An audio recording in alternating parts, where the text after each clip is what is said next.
आज के सेशन का पहला क्वेश्चन यहां पर आप देख सकते हैं, आज के सेशन का पहला क्वेश्चन है, लेकिन उससे पहले लास्ट सेशन के अंदर हमने एक क्वेश्चन छोड़ दिया था, उस क्वेश्चन को एक बार से अपन देख लेते हैं क्या क्वेश्चन था। चलेगा, लास्ट क्वेश्चन था ना हमारी जो लास्ट सेशन हुआ था उसके अंदर हम थर्ड ब्लॉक के रिगार्डेड डिस्कस किए थे, जिसके अंदर हमने 100 नंबर जो क्वेश्चन था वो छोड़ दिया था, आपसे कहा था कि इस क्वेश्चन का राइट आंसर आपको देना पड़ेगा। चलेगा, इस क्वेश्चन का राइट आंसर अपन देते हैं, फिर आगे बढ़ते हैं। चलेगा, यहां पर क्वेश्चन आपसे ये पूछा था कि रेबीज RIG बोले तो R for rabies, I for immunoglobulin, ठीक है, RIG यानी rabies immunoglobulin administer in the recommended which type of category of exposure. देखिएगा, सिंपल सा क्वेश्चन यहाँ है, क्वेश्चन यहाँ पर कम्युनिकेबल डिजीज के रिगार्डेड था, तो रेबीज से रिगार्डेड क्वेश्चन पूछा था। किससे पूछा था?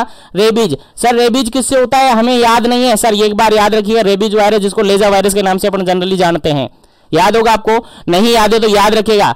तो रेबीज वायरस है, और स्पेशली कह सकते हैं कि रेबीज वायरस एक RNA वायरस होता है, ठीक है। तो जैसे ही, और जनरली ये जो एनिमल्स होते हैं उनकी सलाइवा के थ्रू ये क्या होते हैं, एनिमल्स के अंदर क्या होते हैं, ट्रांसमिट होते हैं सलाइवा के थ्रू, याद रखिएगा, सलाइवा के थ्रू ट्रांसमिट होते हैं। स्पेशली इंडिया के रिगार्डेड क्वेश्चन एग्जाम में पूछा हुआ है कि इंडिया के अंदर जो रेबीज वायरस होता है, यानी रेबीज जो देखने को मिलता है जनरली किन के द्वारा ट्रांसमिट होता है, किन के द्वारा ट्रांसमिट होता है, तो आपका डायरेक्टली आंसर जाएगा सर डॉग बाइट के कारण से रेबीज वायरस होता है, डॉग बाइट के कारण से रेबीज जनरली ट्रांसमिट होता है। इंडिया के अंदर स्पेशली क्वेश्चन पूछा हुआ है प्रीवियसली BPCCHN एग्जाम के अंदर, इसलिए आपको बिल्कुल याद रखना है, इस क्वेश्चन के रिगार्डेड आपको याद होना चाहिए। इंडिया की अगर स्पेशली बात की जाए तो डॉग बाइट यानी कुत्ते के काटने से रेबीज होता है जनरली इंडिया के अंदर। बाकी अदर एनिमल्स यहां पर हो सकते हैं, लाइक मंकी हो सकता है, लाइक कैट हो सकता है, जनरली अदर एनिमल्स भी यहां पर हो सकते हैं जिसकी सलाइवा में क्या होना चाहिए, रेबीज वायरस प्रेजेंट होना चाहिए, तभी उसको क्या होगा,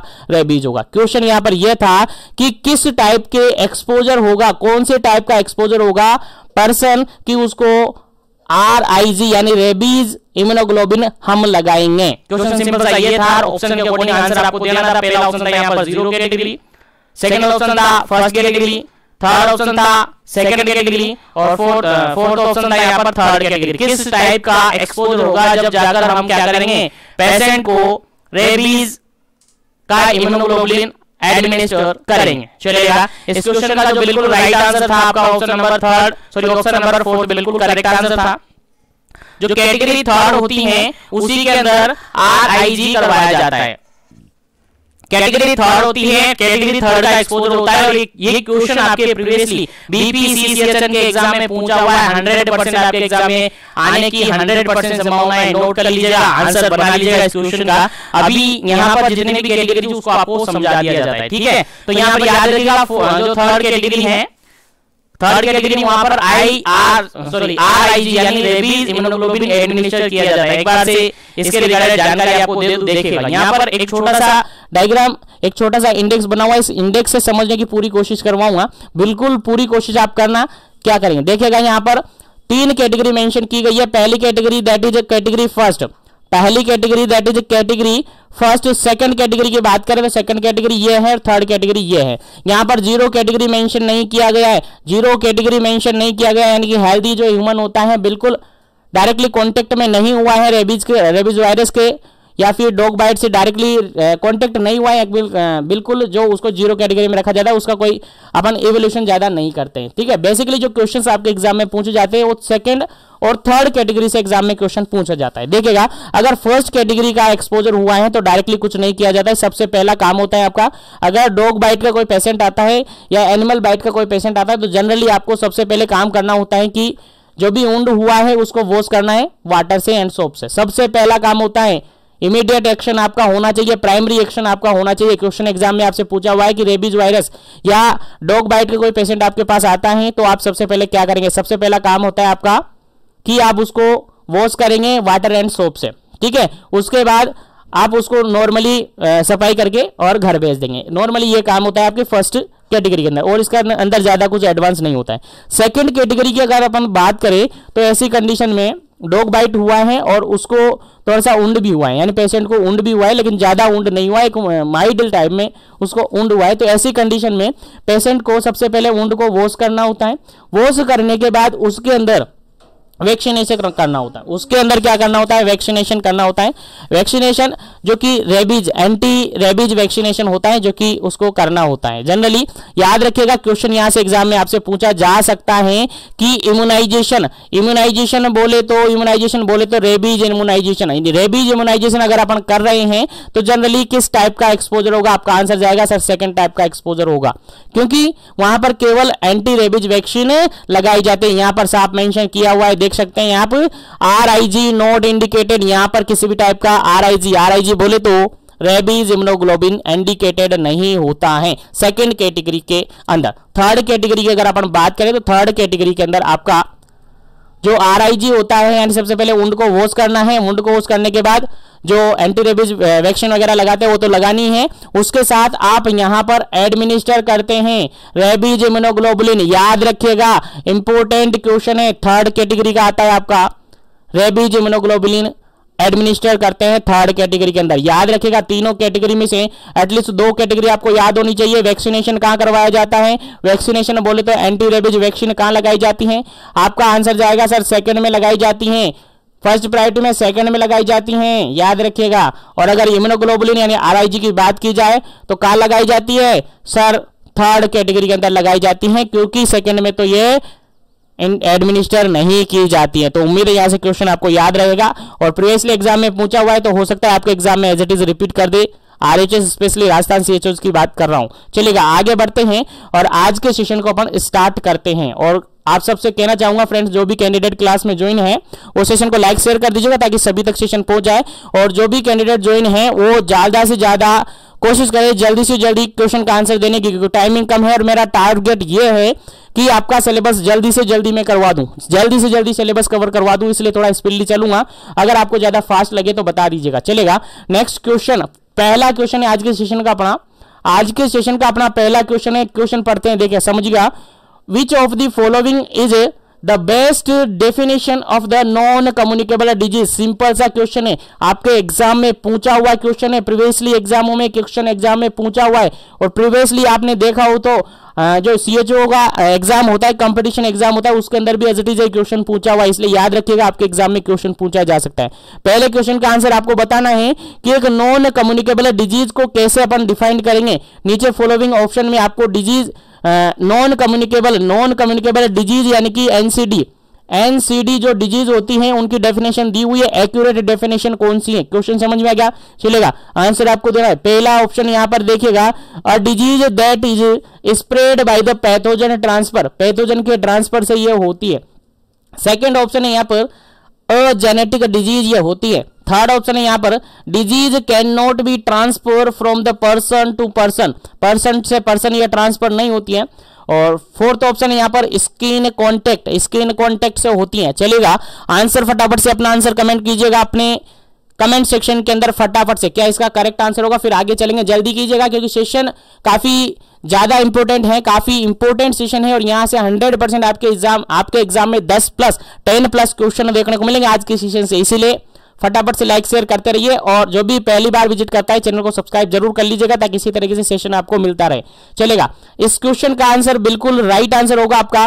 क्या होगा, समझ में आ गया होगा सबको? क्या इसका करेक्ट आंसर होगा? बिल्कुल वही होगा, बिल्कुल C ऑप्शन है, बिल्कुल करेक्ट आंसर होगा इसका। क्यों होगा सर? देखिएगा, कम्युनिकेबल डिजीज के बारे में नहीं पूछा है, यहां पर किस बारे में पूछा है? नॉन कम्युनिकेबल डिजीज के बारे में पूछा है। सर नॉन कम्युनिकेबल डिजीज से सर हम ये समझते हैं कि ऐसी डिजीज जो कि एक पर्सन से दूसरे पर्सन में ट्रांसमिट नहीं होती है। सिंपल सा लिखा हुआ है, disease can not be transfer from the person to person, एक पर्सन से दूसरे में ये ट्रांसफर नहीं होती, इसलिए बिल्कुल करेक्ट आंसर क्या हो जाता है? ऑप्शन नंबर C बिल्कुल करेक्ट आंसर हो जाता है। चलिएगा, नेक्स्ट क्वेश्चन की बात कर लेते हैं फटाफट से। नेक्स्ट क्वेश्चन सिंपल सा ये पूछा है आपसे, काफी इंपॉर्टेंट क्वेश्चन है, काफी इंपॉर्टेंट क्वेश्चन है, आपके एग्जाम में पूछा जा सकता है। Non communicable disease is also known as, important है, प्रीवियसली एग्जाम के अंदर पूछा हुआ है। प्रीवियसली BPCCHN का जो CHO ट्रेनिंग का एग्जाम हुआ है, यूनिवर्सिटी इग्नू यूनिवर्सिटी का जो एग्जाम हुआ है वहां पर ये पूछा हुआ है डायरेक्टली एग्जाम में, और एज इट इज क्वेश्चन पूछा हुआ था कि नॉन कम्युनिकेबल डिजीज को क्या जानते हैं, किस नाम से जाना जाता है। या फिर क्वेश्चन यहां से ये भी बोला जा सकता है कि नॉन कम्युनिकेबल डिजीज है, इसके रिगार्डेड कौन सा ऑप्शन यहां पर बिल्कुल सही आंसर आपको देना है। पहला ऑप्शन यहां पर देखिएगा इन्फेक्शियस डिजीज है, सेकेंड ऑप्शन यहां पर देखिएगा एक्यूट डिजीज है, थर्ड ऑप्शन यहाँ पर देखेगा क्रोनिक डिजीज है, फोर्थ ऑप्शन देखेगा कम्युनिकेबल डिजीज है। चलेगा, आंसर आपको देना है फटाफट से, क्या इसका करेक्ट आंसर होगा। फिर आगे बढ़ेंगे, जल्दी से जल्दी कीजिएगा ताकि सेशन जल्दी जल्दी से कंप्लीट अपन कर सके, क्वेश्चन जल्दी जल्दी से अपन निकाल सके। चलेगा, इस क्वेश्चन का जो बिल्कुल राइट आंसर है दैट इज सी ऑप्शन बिल्कुल करेक्ट आंसर है, क्योंकि जितनी भी कम्युनिकेबल डिजीज होती है उनको क्रोनिक डिजीज बोला जाता है, लॉन्ग और प्रोग्रेसिव डिजीज बोला जाता है। क्या बोला जाता है जी? बिल्कुल प्रोग्रेसिव डिजीज इसको बोला जाता है। लॉन्ग टर्म या फिर प्रोग्रेसिव डिजीज बोला जाता है। जितने भी एनसीडीज होती हैं, जितने भी नॉन कम्युनिकेबल डिजीज होती हैं, लाइक हाइपरटेंशन हो गया, लाइक डायबिटीज हो गया, लाइक कैंसर हो गया, आप सबको पता है सारे डिजीज कैसी है, नॉन कम्युनिकेबल डिजीज है। और नॉन कम्युनिकेबल डिजीज क्या होती है? सडनली नहीं होती है, अचानक से नहीं होती है, इन्फेक्शियस नहीं होती है, एक्यूट नहीं होती है, कम्युनिकेबल नहीं होती है। क्या होती है जी? क्रोनिक होती है। बिल्कुल करेक्ट आंसर हो जाता है आपका ऑप्शन नंबर सी, बिल्कुल करेक्ट आंसर हो जाता है। सेकंड क्वेश्चन का राइट आंसर है option number C, chronic disease. चलेगा, आगे बढ़ते हैं नेक्स्ट क्वेश्चन पर। नेक्स्ट क्वेश्चन है आपका थर्ड नंबर क्वेश्चन, और थर्ड नंबर क्वेश्चन काफी इंपोर्टेंट है, आपके एग्जाम में पूछा हुआ है ये भी।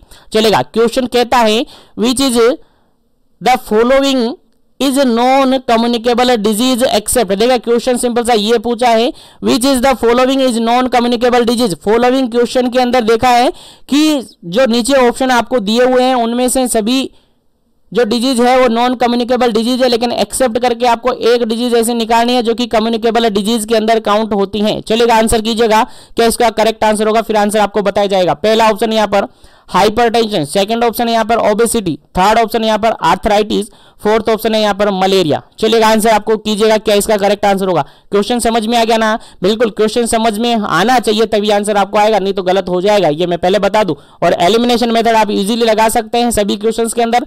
सबसे बेस्ट मेथड है एलिमिनेशन मेथड, अगर क्वेश्चन को सही करना है तो।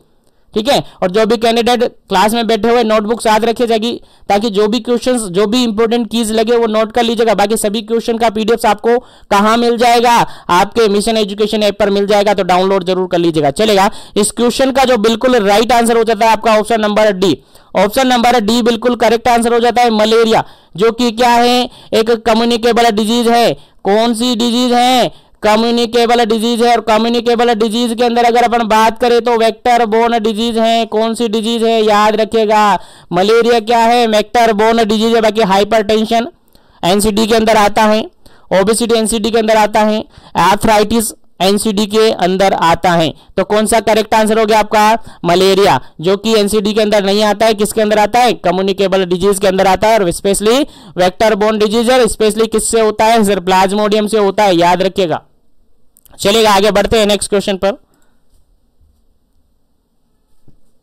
चलेगा, नेक्स्ट क्वेश्चन यहां पर सिंपल सा पूछा हुआ है।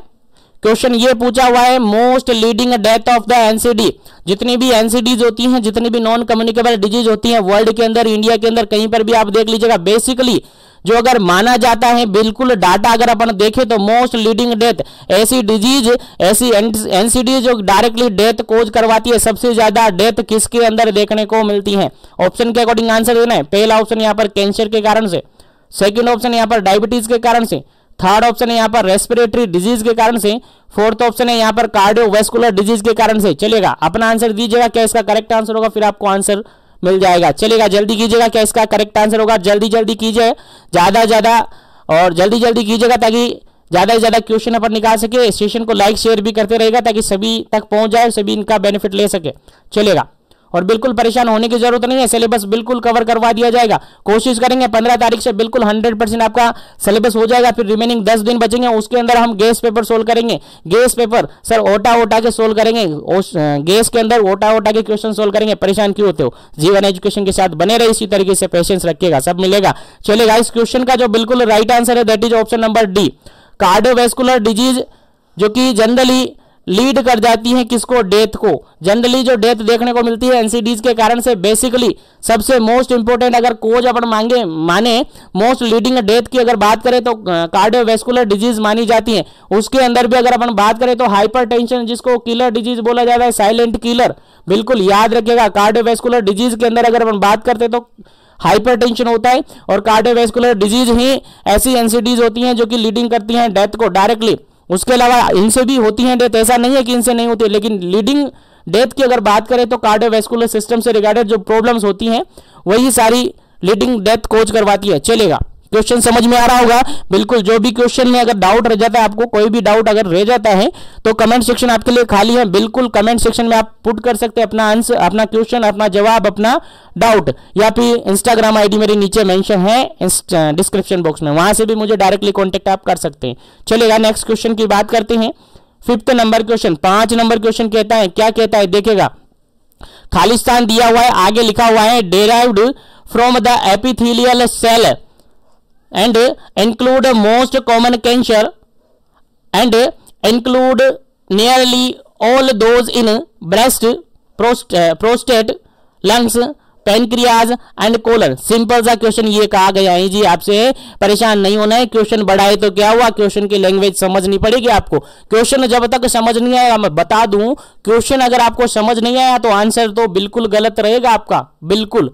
इसलिए क्वेश्चन समझ में आना चाहिए, चाहे आप किसी भी मीडियम से हो, चाहे आप जीएनएम से करके आओ, चाहे बीएससी करके आओ, चाहे एमएससी करे हो, जब तक क्वेश्चन समझ नहीं आएगा आंसर आपको नहीं मिलेगा। ऐसा मत सोच लेना कि क्वेश्चन नहीं आया तो क्या हुआ, हमें तो आंसर पढ़ के चलेंगे, आंसर आते हैं हमें तो, ऐसा काम नहीं होगा, फिर ऐसा काम नहीं होगा। यहाँ पर देखिएगा 5th नंबर क्वेश्चन के अंदर अगर अपन बात करते हैं तो यहाँ पर सिंपल सा क्वेश्चन ये कहा गया है कि डिराइव्ड हुआ है एपिथेलियल सेल्स, यानी सिंपल सा कहा है कि जो कैंसर्स होते हैं, अगर कैंसर एपिथेलियल सेल्स के अंदर हुआ है, कैंसर अगर एपिथेलियल सेल्स के अंदर हुआ है, कॉमन कैंसर की बात की जा रही है, कैंसर अगर एपिथेलियल सेल्स के अंदर हुआ है, लाइक अगर बात करें ब्रेस्ट के अंदर कैंसर हुआ है, लाइक अगर बात करें प्रोस्टेट के अंदर हुआ है, लाइक लंग्स के अंदर हुआ है, या पैनक्रियाज या फिर कोलन के अंदर हुआ है, अगर इनमें कैंसर हुआ है तो किस टाइप का कैंसर होगा, ऑप्शन के अकॉर्डिंग आंसर देना है। मैंने पहले भी प्रीवियसली क्लासेस के अंदर बता चुका हूं, इससे रिगार्डेड सभी 4 से 5 क्वेश्चन इनकी जो क्लासिफिकेशन अपन करते हैं वहां से पूछा जा सकता है। चलेगा, डोंट वरी, सभी क्वेश्चन मैंने मेंशन कर लिया। चलेगा, यहाँ पर देखिएगा पहला क्वेश्चन का इसका पहला ऑप्शन है यहाँ पर कार्सिनोमा, सेकंड है शार्कोमा, थर्ड है ब्लास्टोमा और फोर्थ है जर्म सेल ट्यूमर। चलेगा, आंसर आपको देना है यहाँ पर एपिथेलियल सेल्स के अंदर अगर कैंसर होता है तो उस कैंसर को किस नाम से जाना जाता है, सिंपल सा आंसर आपको देना है। चलेगा, इस क्वेश्चन का जो बिल्कुल करेक्ट आंसर होगा जल्दी से कमेंट कीजिएगा, फिर आगे बढ़ेंगे क्योंकि क्वेश्चन काफी सारे हैं और जल्दी जल्दी क्वेश्चन सोल्व करने हैं ताकि जल्दी से अपना सिलेबस हो जाए, फिर अपन प्रैक्टिस सेट स्टार्ट कर दे, question paper practice set start कर दे।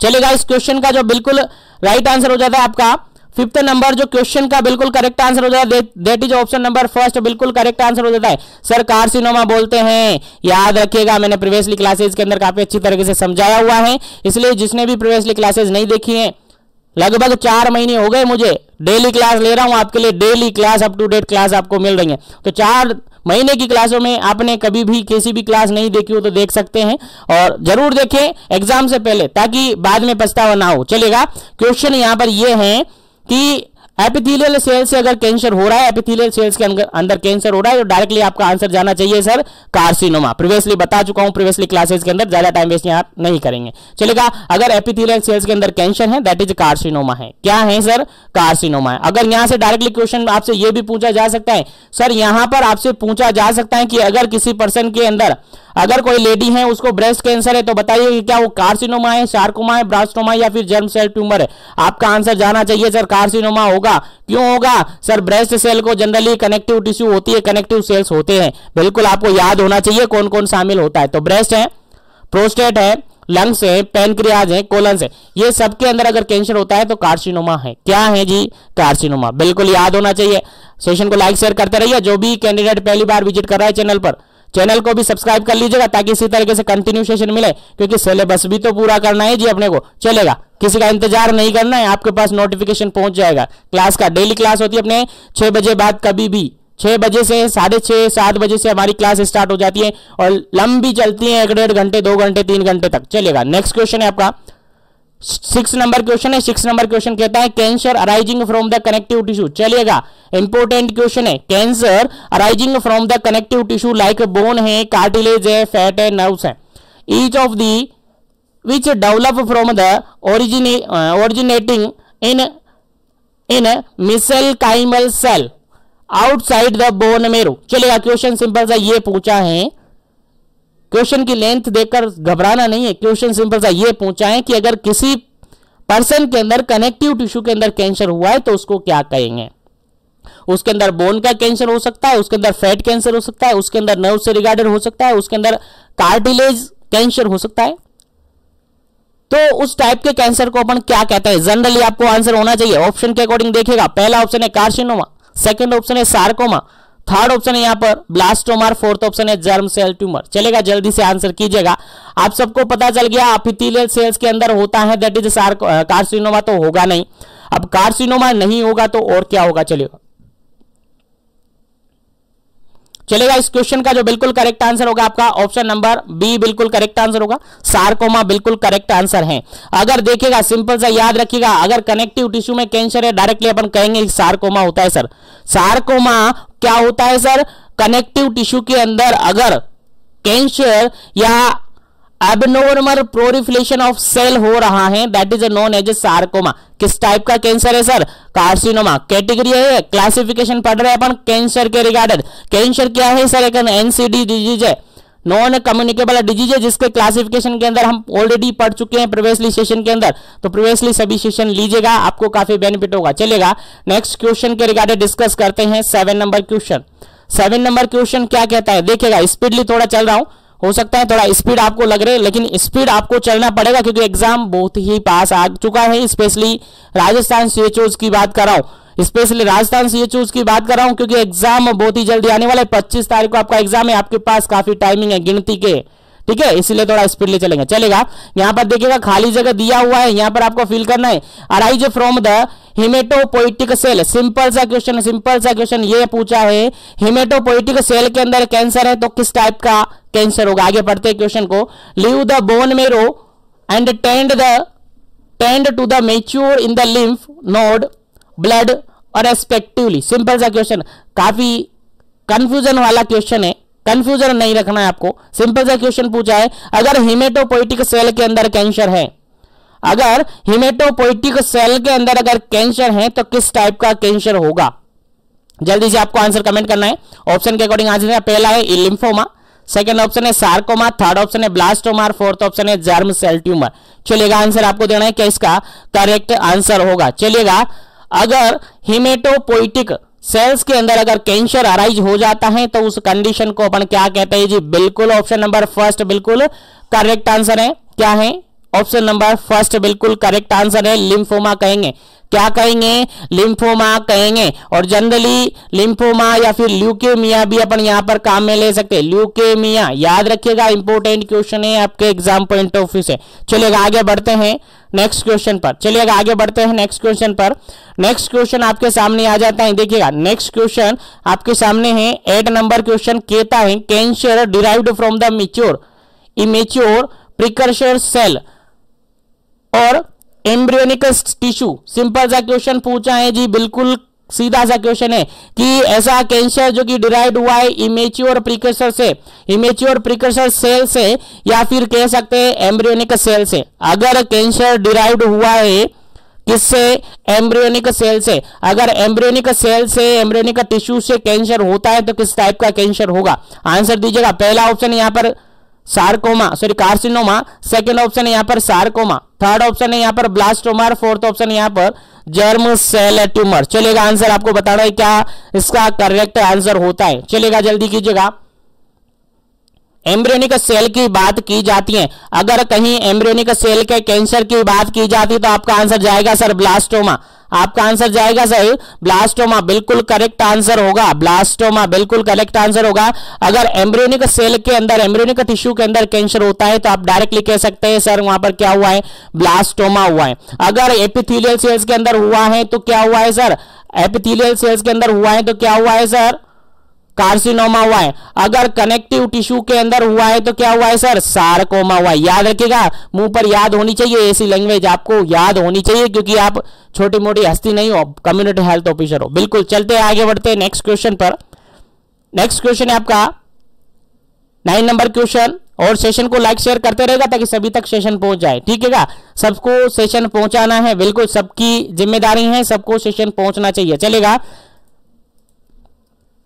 9 नंबर क्वेश्चन है, सिंपल सा क्वेश्चन ये कह रहा है, cancer derived from the pluripotent cell, simple सा क्वेश्चन है। प्लूरिपोटेंट सेल किसके लिए काम में लेते हैं? प्लूरिपोटेंट सेल जो कि फॉर्मेशन करवाता है। चलेगा, प्लूरिपोटेंट सेल के अंदर अगर कैंसर डिराइव्ड हुआ है, मोस्ट ऑफन अगर अपन कहे तो presenting in the testis and ovary, testis और ओवरी दोनों यहां पर आ चुकी है। टेस्टिस और ओवरी क्या है सर? बिल्कुल आप सब जानते हैं टेस्टिस ओवरी क्या है। चलेगा, अगर कैंसर अराइज हुआ है कहां पर? प्लूरिपोटेंट सेल्स के अंदर। मोस्ट ऑफ दी अगर अपन कहे टेस्टिकल या फिर ओवरीज के अंदर अगर कैंसर हुआ है तो अपन क्या कहेंगे? पहला ऑप्शन यहां पर लिम्फोमा कहेंगे, सेकंड ऑप्शन है यहां पर सार्कोमा कहेंगे, थर्ड ऑप्शन यहां पर ब्लास्टोमा कहेंगे, फोर्थ ऑप्शन यहां पर जर्म सेल ट्यूमर कहेंगे। चलेगा, जल्दी से आपको आंसर देना है क्या इसका करेक्ट आंसर होगा, क्योंकि काफी इंपोर्टेंट क्वेश्चन है जी। बिल्कुल करेक्ट आंसर आपका होना चाहिए, क्या इसका करेक्ट आंसर होगा। चलेगा, इस क्वेश्चन का बिल्कुल राइट आंसर है ऑप्शन नंबर डी, बिल्कुल करेक्ट आंसर है। जर्म सेल ट्यूमर बिल्कुल करेक्ट आंसर है, क्योंकि टेस्टिस और ओवरीज जनरली जर्म सेल्स के अंदर काउंट की जाती है। आप सबको पता है जर्म सेल्स होती है, तो बिल्कुल आपका राइट आंसर क्या हो जाता है? Germ cell tumour. बिल्कुल याद रखिएगा, अगर प्लूरिपोटेंट सेल्स की बात की जाए तो क्या है यहां पर? जर्म सेल ट्यूमर होगा। अगर एपिथेलियल टिश्यू की बात की जाए तो कार्सिनोमा होगा। अगर एपिथेलियल टिश्यू की बात की जाए तो क्या होगा जी?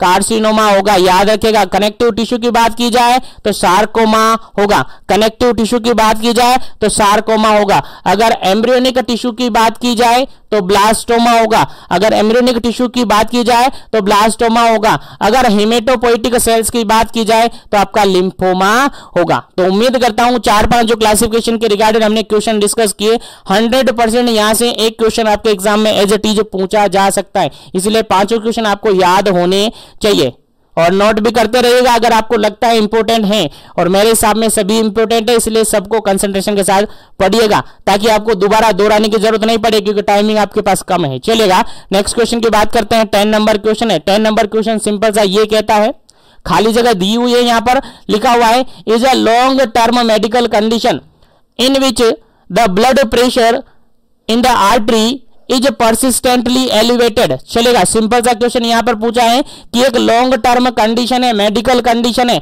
जिसके अंदर ब्लड प्रेशर कहां पर? आर्टरी के अंदर ब्लड प्रेशर परसिस्टेंटली एलिवेटेड है। ये आपकी आर्टरी आपकी आर्टरी के अंदर ये ब्लड जा रहा है, लेकिन ये जो ब्लड जा रहा है जिसके कारण से आपकी आर्टरी की वाल पर कंटिन्यूअसली जो प्रेशर जनरेट हो रहा है वो कैसा है सर? एलिवेट हो रहा है। ऐसी कंडीशन को हम क्या कहेंगे? क्वेश्चन समझ में आ गया? चलेगा, आंसर दीजिएगा। पहला ऑप्शन यहां पर देखिएगा क्या इसका करेक्ट आंसर होगा। पहला ऑप्शन यहां पर हाइपोटेंशन, सेकंड ऑप्शन है यहां पर हाइपरटेंशन, थर्ड ऑप्शन है यहां पर आर्टरियोवेनस मालफॉर्मेशन, फोर्थ ऑप्शन है यहां पर रिनाल्ड फिनोमिना। चलेगा, जल्दी से आपको आंसर देना है क्या इसका करेक्ट आंसर होगा। जल्दी कीजिएगा ताकि आगे बढ़े नेक्स्ट क्वेश्चन पर, क्योंकि मेरा टारगेट है क्वेश्चन पूरा करवाना, मेरा टारगेट है आपका सिलेबस पूरा करवाना, इसीलिए थोड़ा स्पीडली चलूंगा, लेकिन आपको भी स्पीडली चलना पड़ेगा क्योंकि आपके पास टाइमिंग कम है। चलेगा, इस क्वेश्चन का जो बिल्कुल करेक्ट आंसर है, जनरली आप सबको पता है अगर आर्टरीज के अंदर प्रेशर ज्यादा हो जाता है, ब्लड के थ्रू जो आर्टरी पर प्रेशर जनरेट करवाया जाता है, अगर वो ज्यादा हो जाता है तो उसको क्या कहते हैं? हाइपरटेंशन कहते हैं। क्या कहते हैं? हाइपरटेंशन कहते हैं। जनरली आप सबको पता है ये आर्टरी अगर ब्लड के द्वारा आर्टरी की वाल पर प्रेशर जनरेट किया जा रहा है तो उसको क्या कहते हैं जी? बिल्कुल सिंपल सी भाषा में कहते हैं सर ब्लड प्रेशर कहते हैं। क्या कहते हैं? Blood pressure. लेकिन यहां लिखा हुआ है कि आर्टरी के अंदर जो प्रेशर है परसिस्टेंटली कंटिन्यूअसली वहां पर क्या है?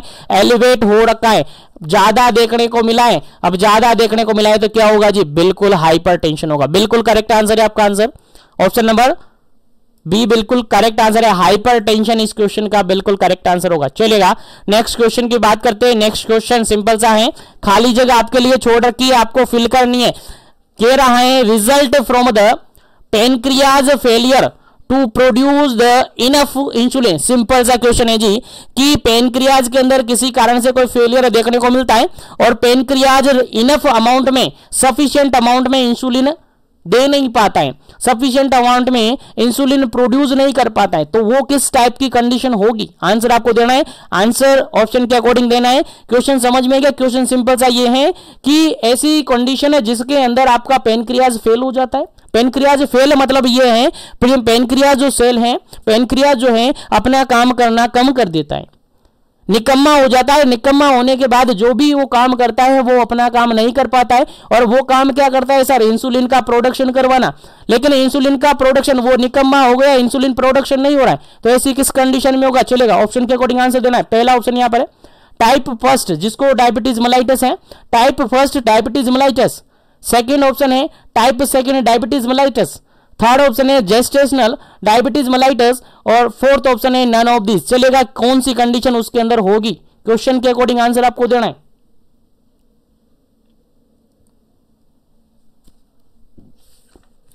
चलेगा, इस क्वेश्चन का जो बिल्कुल राइट आंसर है, बिल्कुल राइट आंसर इस क्वेश्चन का option number first. Option number first, type first diabetes mellitus होता है। टाइप फर्स्ट डायबिटीज मेलाइटस होता है, जिसको जनरली अपन आईडीडीएम कहते हैं। आईडीडीएम बोले तो सर, आईडीडीएम बोले तो इंसुलिन डिपेंडेंट डायबिटीज मेलाइटस, याद रखिएगा, insulin dependent diabetes mellitus, IDDM generally इसको कहते हैं। इसके अंदर जनरली नॉर्मल कंडीशन रहती है, और जो पेशेंट होता है उसका पेनक्रियाज, उसके पेनक्रियाज के अंदर कुछ सेल्स होती है जो कि इनएक्टिव हो जाती है, और उसके कारण से जनरली जो प्रोडक्शन होता है, इंसुलिन प्रोडक्शन है, वो इनफ होता है। यानी डायरेक्टली डिपेंड है किस पर? इंसुलिन पर। इंसुलिन प्रोडक्शन होगा तो काम होगा, अगर नहीं होगा तो फिर दिक्कत यहां पर हो जाती है। तो ऐसी कंडीशन जो होती है उसको डायबिटीज मेलाइटस फर्स्ट टाइप का कहते हैं, यानी टाइप फर्स्ट डायबिटीज मेलाइटस, जिसको आईडीडीएम कहते हैं। याद रखिएगा, इंसुलिन डिपेंडेंट डायबिटीज मेलाइटस, जो कि डायरेक्टली इंसुलिन पर डिपेंड होती हैं। लेकिन अगर आईडीडीएम अगर हुई है, जिसके कारण से सेल क्या हो गई है, फेलियर हो गई है, और इंसुलिन प्रोडक्ट प्रोड्यूस नहीं कर पा रही। याद रखिएगा, इंपॉर्टेंट क्वेश्चन है, आपके एग्जाम में पूछा जा सकता है। चलेगा, नेक्स्ट क्वेश्चन की अगर अपन बात करें तो नेक्स्ट क्वेश्चन क्या कहता है, देखिएगा 12 नंबर क्वेश्चन है। क्वेश्चन कहता है begin with the insulin resistance as cell fail to response to insulin properly. देखिएगा, क्वेश्चन यहां पर सिंपल सा ये कहा गया है कि इंसुलिन तो है सफिशिएंट अमाउंट में, लेकिन सेल ही, जो वहां की सेल हैं वही इंसुलिन के रिगार्डिंग रेसिस्ट हो चुकी है, उनके अंदर ही रेसिस्टेंस जनरेट हो चुका है इंसुलिन सफिशिएंट अमाउंट में, लेकिन जो सेल्स हैं वो इनएक्टिव हो चुकी है, जनरली अपन कह सकते हैं। तो इस टाइप की कंडीशन क्या होती है? पहला ऑप्शन यहां पर देखिएगा type first diabetes mellitus, second option है type second diabetes mellitus, third है जेस्टेशनल डायबिटीज मेलाइटस, और फोर्थ ऑप्शन तो मैं हटा देता हूं। चलो, तीन ही ऑप्शन है आपके पास, फटाफट से आंसर दीजिएगा क्या इसका करेक्ट आंसर होगा।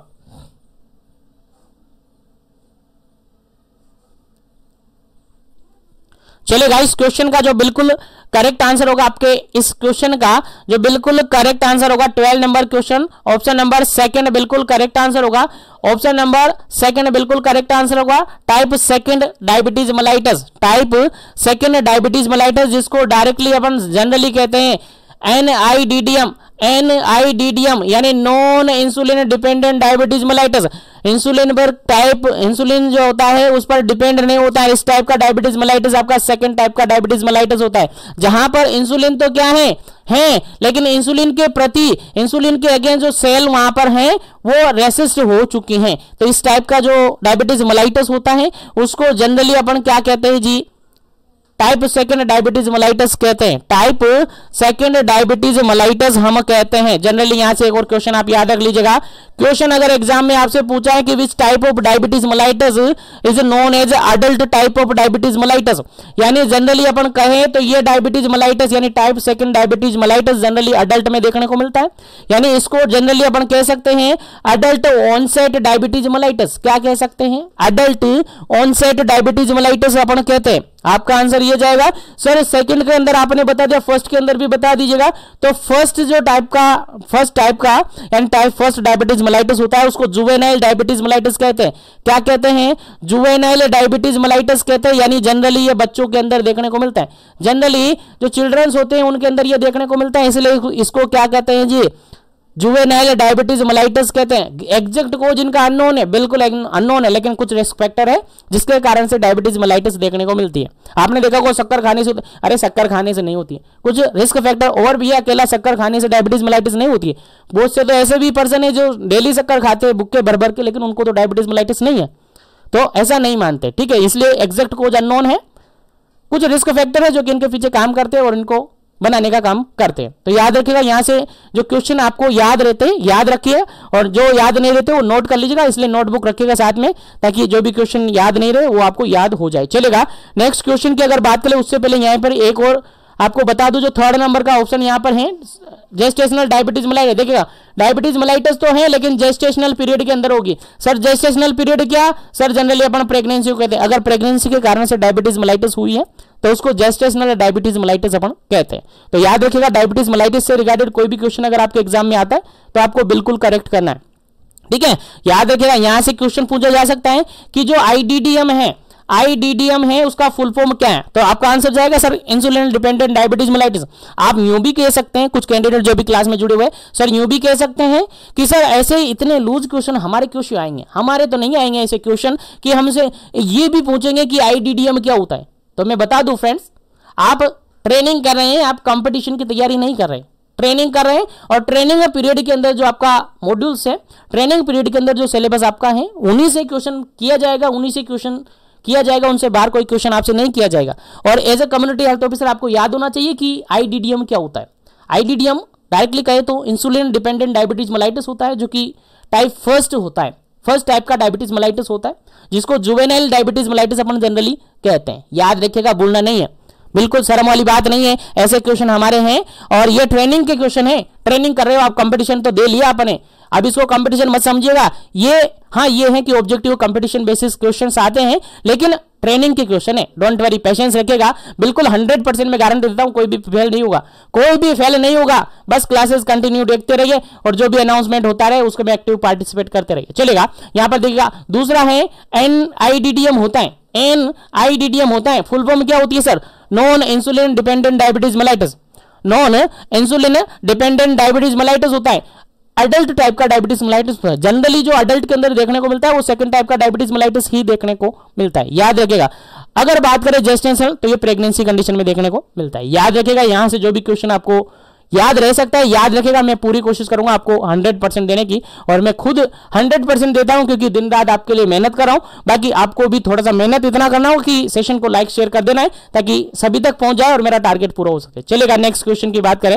नेक्स्ट क्वेश्चन है आपका 13 नंबर क्वेश्चन, और 13 नंबर क्वेश्चन के अंदर आपको खाली जगह दिया हुआ है फिर से, और कहा गया है is a form of joint disorder that involve the inflammation is one और मोर ज्वाइंट। देखिए सिंपल सा क्वेश्चन है यार, ज्वाइंट के अंदर इन्फ्लेमेशन हो रहा है, यानी खाली जगह में आपको भरना है कि कौन सी कंडीशन यहां पर आएगी, वहां पर ज्वाइंट डिसऑर्डर वो है, और उसके अंदर क्या होता है, एक या एक से ज्यादा टाइप का ज्वाइंट देखने को मिलता है। याद रखिएगा, भूलना नहीं है, इंपॉर्टेंट क्वेश्चन है आपके एग्जाम पॉइंट ऑफ व्यू से। सिंपल सा क्वेश्चन पूछा है कि ज्वाइंट पेन क्या होता है, ज्वाइंट के अंदर अगर इन्फ्लेमेशन हुआ है तो उसको क्या कहते हैं जनरली, यार इतना तो सेंस लगा लीजिएगा। चलेगा, पहला ऑप्शन यहां पर देगा फ्रैक्चर कहेंगे, सेकंड ऑप्शन यहां पर देगा आर्थराइटिस कहेंगे, थर्ड ऑप्शन यहां पर कहेंगे अपन एपिलेप्सी कहेंगे, और फोर्थ ऑप्शन यहां पर कहेंगे सीएसडी कहेंगे, कोरोनरी हार्ट डिजीज कह सकते हैं। चलेगा, बताइए फटाफट से क्या इसका करेक्ट आंसर होगा। चलेगा, इस क्वेश्चन का जो बिल्कुल करेक्ट आंसर होगा आपका option number second, option number B बिल्कुल करेक्ट आंसर होगा। आर्थराइटिस अपन कहेंगे, क्या कहेंगे जी, आर्थराइटिस कहेंगे। सर हमें पता है आर्थराइटिस जनरली ज्वाइंट से रिगार्डेड डिसऑर्डर है। कैसा डिसऑर्डर है जी, ज्वाइंट से रिगार्डेड डिसऑर्डर है। इसके अंदर क्या होता है, आपकी बॉडी के अंदर जो ज्वाइंट है, जो बोन्स आपस में जुड़ी हुई है मसल्स के साथ, कार्टिलेजेस के साथ, लिगामेंट्स, टेंडन के साथ, आप सबको पता है, वो सारी जानकारी अपन यहाँ डिस्कस नहीं करेंगे। तो वहां पर जो ज्वाइंट होता है, उस ज्वाइंट के अंदर अगर इन्फेक्शन इन्फ्लेमेशन हो जाता है तो ऐसी कंडीशन को जनरली आर्थराइटिस कहते हैं, और ये भी एक टाइप का क्या है, एनसीडीज डिजीज है, यानी नॉन कम्युनिकेबल डिजीज के अंदर ये आती है। यहां पर इन्फेक्शन इन्फ्लेमेशन देखने को मिलता है। याद रखिएगा, बिल्कुल आपको याद होना चाहिए। क्या होता है सर, ज्वाइंट के अंदर यहां पर स्वेलिंग हो जाती है, ज्वाइंट के अंदर स्वेलिंग देखने को मिल सकती है, ज्वाइंट के अंदर स्टिफनेस देखने को मिल सकती है, क्या देखने को मिलती है, ज्वाइंट के अंदर पेन देखने को मिल सकता है। ये सारे क्लिनिकल फीचर यहां पर देखने को मिल सकती है। उसके अलावा इचिंग हो सकती है यहां पर अराउंड द ज्वाइंट, और जनरली अगर ज्वाइंट की बात करें तो बेसिकली नी ज्वाइंट जो होता है वहां पर जनरली आर्थराइटिस ज्यादा देखने को मिलता है। याद रखिएगा, इंपॉर्टेंट क्वेश्चन है। चलिएगा आगे बढ़ते हैं, नेक्स्ट क्वेश्चन की बात करते हैं। नेक्स्ट क्वेश्चन काफी इंपॉर्टेंट है, 14 नंबर क्वेश्चन है, 14 नंबर क्वेश्चन है। क्वेश्चन कहता है coronary heart disease is also known as. चलेगा, सिंपल सा क्वेश्चन है, आपके एग्जाम में पूछा जा सकता है, याद रखिएगा। कोरोनरी हार्ट डिजीज यानी CHD जो जस्ट अभी थोड़ी देर पहले अपन ने बात की, CHD coronary heart disease is also known as. Coronary heart disease को और किस नाम से जाना जाता है? चलिए आंसर आपको देना है। पहला ऑप्शन यहां पर है इस्चेमिक हार्ट डिजीज के नाम से जाना जाता है। सेकंड ऑप्शन है रूमेटिक हार्ट डिजीज के नाम से जाना जाता है। थर्ड ऑप्शन है अरिदमियाज के नाम से जाना जाता है। फोर्थ ऑप्शन है मिट्रल रिगर्जिटेशन के नाम से जाना जाता है। चलेगा, जल्दी से आपको आंसर देना है, क्या इसका करेक्ट आंसर होगा। फिर आगे बढ़ेंगे अपन नेक्स्ट क्वेश्चन पर। क्वेश्चन सिंपल सा पूछा है कि कोरोनरी हार्ट डिजीज है, उसको किस नाम से अपन जानेंगे।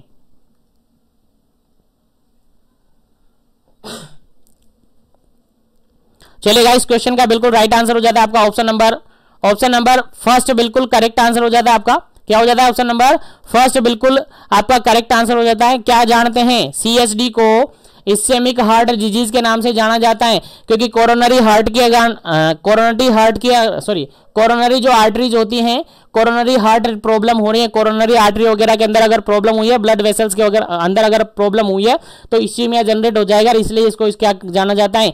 इस्चेमिक हार्ट डिजीज के नाम से जाना जाता है। याद रखिएगा, भूलना नहीं है, इंपॉर्टेंट क्वेश्चन है आपके एग्जाम पॉइंट ऑफ व्यू। तो लाइक शेयर करते रहिएगा ताकि इसी तरीके से कंटिन्यू सेशन आपको मिलते रहे और कंटिन्यू इसी तरीके से आप पढ़ते रहे। चलेगा, नेक्स्ट क्वेश्चन की बात करते हैं। नेक्स्ट क्वेश्चन आपका है 15 नंबर। क्वेश्चन कहता है modifiable risk factor of coronary heart disease involve all of the following except. चलिएगा, क्वेश्चन सिंपल सा ये पूछा है, कोरोनरी हार्ट डिजीज जो होती है यानी CHD जो होती है उसके रिगार्डेड रिस्क फैक्टर हैं, लेकिन कौन सा risk factor? Modifiable risk factor हैं। सभी ऑप्शन है मॉडिफाइबल रिस्क फैक्टर हैं, लेकिन एक्सेप्ट आपको बताना है कि एक ऐसा रिस्क फैक्टर है जिसको हम मॉडिफाई नहीं कर सकते, यानी नॉन मॉडिफाइबल रिस्क फैक्टर यहां पर हैं, वो आपको ढूंढना है। चलेगा, 3 मॉडिफाइबल हैं, एक नॉन मॉडिफाइबल है जिसको अपन चेंज नहीं कर सकते, तो वो जिसको चेंज नहीं कर सकते वो आपको बताना है। चलेगा, पहला ऑप्शन यहां पर है high blood pressure, second option यहां पर elevate serum cholesterol, third option यहां पर स्मोकिंग, फोर्थ ऑप्शन यहां पर जेनेटिक फैक्टर। चलेगा, जल्दी से आपको आंसर देना है, क्या इसका करेक्ट आंसर होगा, फिर आपको इसका राइट आंसर भी मिलेगा और उसके रिगार्डेड जानकारी भी मिलेगी। चलेगा, जल्दी कीजिएगा, क्या इसका करेक्ट आंसर होगा।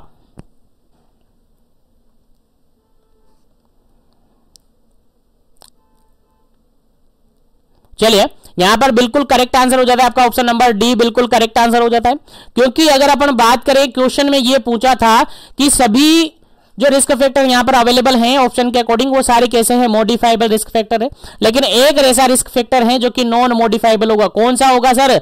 नॉन मॉडिफाइबल होगा। नॉन मॉडिफाइबल के अंदर क्या आएगा जी? आपको याद होना चाहिए, जेनेटिक फैक्टर आएगा, क्योंकि जेनेटिक फैक्टर को अपन मॉडिफाई नहीं कर सकते। ब्लड प्रेशर ज्यादा है तो उसको चेंजेस कर सकते हैं, ड्रग वगैरह दे सकते हैं, चेंजेस हो सकता है। अगर आपका cholesterol level, serum cholesterol level बढ़ा हुआ है तो उसको चेंजेस कर सकते हैं। अगर स्मोकिंग आप करते हैं तो उसको चेंजेस कर सकते हैं, लेकिन अगर जेनेटिक फैक्टर है तो उसको चेंजेस नहीं कर सकते। तो ऐसे फैक्टर जो कि चेंजेबल हैं, जिनको हम मॉडिफाई कर सकते हैं, वो मॉडिफाइबल रिस्क फैक्टर होते हैं, जिसमें आप तीनों आ जाते हैं। और ऐसे फैक्टर जिनको अपन चेंजेस यानी मॉडिफाई नहीं कर सकते उनको नॉन मॉडिफाइबल रिस्क फैक्टर कहते हैं, जिनको यहां पर ऑप्शन के अकॉर्डिंग अगर अपन देखें तो जेनेटिक फैक्टर बिल्कुल करेक्ट आंसर है इस क्वेश्चन का। चलेगा, आगे बढ़ते हैं नेक्स्ट क्वेश्चन पर। नेक्स्ट क्वेश्चन है आपका 16 नंबर क्वेश्चन। 16 नंबर क्वेश्चन क्या कहता है? देखिएगा, क्वेश्चन कहता है modifiable risk factor of coronary heart disease, यानी वापस CHD से रिगार्डेड क्वेश्चन है कि कोरोनरी आर्टरी डिजीज से रिगार्डेड कौन सा मॉडिफाइबल रिस्क फैक्टर है। सभी ऑप्शन यहां पर दिए हुए हैं, सभी ऑप्शन के अंदर से सारे ऑप्शन यहां पर नॉन मॉडिफाइबल रिस्क फैक्टर है, एक मॉडिफाइबल रिस्क फैक्टर है। तो मॉडिफाइबल रिस्क फैक्टर को आपको ढूंढना है, फटाफट से ढूंढ लीजिएगा, फटाफट से क्या इसका करेक्ट आंसर होगा। Option A age, option B gender, option C smoking, option D family history. चलेगा, जल्दी से बताइएगा क्या इसका करेक्ट आंसर होगा। क्वेश्चन क्या पूछा है जी? पूछा है मॉडिफाइबल रिस्क फैक्टर कौन सा है, कोरोनरी आर्टरी डिजीज के रिगार्डेड, CHD के रिगार्डेड कौन सा फैक्टर है जो कि मॉडिफाइबल रिस्क फैक्टर के नाम से जाना जाता है या मॉडिफाइबल रिस्क फैक्टर माना जाता है। चलेगा, चले, इस क्वेश्चन का बिल्कुल राइट आंसर है ऑप्शन नंबर सी, बिल्कुल राइट आंसर है, क्योंकि स्मोकिंग अगर कोई पर्सन कर रहा है, अभी थोड़ी देर पहले आपको बताया कि अगर स्मोकिंग कर रहा है तो उसको हम क्या करवा सकते हैं, बंद करवा सकते हैं, हम क्या करवा सकते हैं, स्टॉप करवा सकते हैं, हम क्या करवा सकते हैं, उसको चेंज करवा सकते हैं, हम क्या करवा सकते हैं, उसको मॉडिफाई करवा सकते हैं, इसलिए मॉडिफाइबल रिस्क के अंदर ये आ जाता है। लेकिन अगर एज की बात करते हो, एज का क्या चेंजेस करोगे, एज को घटा सकोगे क्या? 10 साल का कोई पर्सन है, 10 साल का एक बच्चा है, तो क्या उसको 5 साल का कर दोगे? नहीं करोगे। जेंडर की बात करते हो, चाहे जेंडर चेंज करोगे? नहीं। फैमिली हिस्ट्री की बात करते हो, जो फैमिली में हिस्ट्री है तो हिस्ट्री है, उसका कुछ चेंजेस नहीं हो सकता, इसलिए ये तीनों नॉन मॉडिफाइबल है, और स्मोकिंग क्या है यहाँ पर, मॉडिफाइबल रिस्क फैक्टर है। चलेगा, आगे बढ़ते हैं, नेक्स्ट क्वेश्चन की बात करते हैं। नेक्स्ट क्वेश्चन यहाँ पर सिंपल सा ये लिखा हुआ है, नेक्स्ट क्वेश्चन सिंपल सा ये लिखा हुआ है, इन इंडिया, खाली जगह दे रखी है, आपको भरना है, is the leading non communicable disease risk. देखिएगा, सिंपल सा क्वेश्चन ये पूछा है कि इंडिया के अंदर अगर अपन बात करें तो कौन सी ऐसी कंडीशन है, फॉलोइंग ऑप्शन के अकॉर्डिंग आंसर देना है, जो कि डायरेक्टली लीड करती हैं आपकी डेथ को। यानी लीडिंग कम्युनिकेबल डिजीज की बात की जा रही है कि जो कि सबसे ज्यादा लीड करती हैं डिजीज को, इंडिया की स्पेशली बात की जा रही है, यानी रिस्क फैक्टर बताना है यहाँ पर, रिस्क किसके कारण से ज्यादा लीडिंग होती है। चलेगा, फटाफट से आंसर दीजिएगा। पहला ऑप्शन है यहाँ पर हाइपरटेंशन, सेकंड ऑप्शन है कैंसर, थर्ड ऑप्शन है डायबिटीज मेलाइटिस, और फोर्थ ऑप्शन है एपिलेप्सी। चलेगा, चलिए, इस क्वेश्चन का जो बिल्कुल राइट आंसर आपका होता है ऑप्शन नंबर फर्स्ट, बिल्कुल राइट आंसर आपका हो जाता है हाइपरटेंशन। इससे पहले एक और क्वेश्चन अपन ने डिस्कस किया था, जिसमें कहा था कि जो लीडिंग डेथ की जानकारी होती है, लीडिंग डेथ की अगर बात अपन करते हैं तो कार्डियोवैस्कुलर से रिगार्डेड सिस्टम आता है। क्या आता है? कार्डियोवैस्कुलर सिस्टम से रिगार्डेड क्वेश्चंस आता है, और कार्डियोवैस्कुलर रिगार्डेड जितनी भी प्रॉब्लम्स होती हैं वो लीडिंग कोज करती हैं, डेथ कोज करती हैं। उसके अंदर से वहीं पर मैंने बोला था कि अगर हाइपरटेंशन है तो वो भी लीडिंग कोज माना जाता है। याद रखेगा, भूलना नहीं है, साइलेंट किलर इसको बोला जाता है। याद रखेगा, इंपॉर्टेंट क्वेश्चन एग्जाम में पूछा हुआ है यहाँ से, इसलिए आपको याद होना चाहिए। चलेगा,